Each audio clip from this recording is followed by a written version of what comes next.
Alright, so second take here. I finished training earlier, got a session out at Advanced Athlete Performance in Preston, but for some reason I didn't get the audio going, so I'm going to have to do this again. So, just finished the session. It was pretty good, pretty humbling. So Robert took me through all the standards for all three lifts. The deadlifts was fine, but kind of technique-wise was fairly different to what I normally do.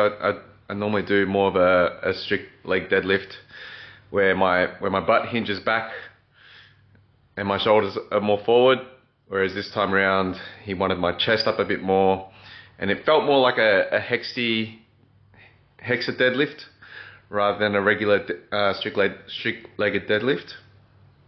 The squat was also pretty different to how I've always done my squat, where I tried to always control the movement going downwards to get to the depth before I try to push back up. So this time around he wanted me to go very slow at the top, or just bend the knees and then accelerate downwards and accelerate upwards, which I'll have to get used to.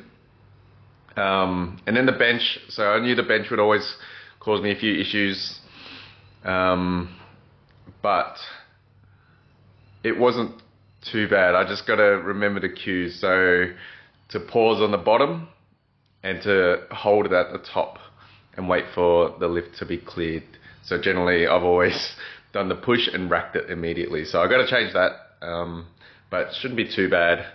The weights didn't feel terrible. So what did I squat? I think I squatted 140, benched 80, and deadlifted 170. So it wasn't too bad. Still felt like I still had a bit more in me, but yeah, it's still supposed to be a relatively light week. We'll start going heavy. I got to create a program for the remainder of the 5 weeks, but it'll be good for a first time.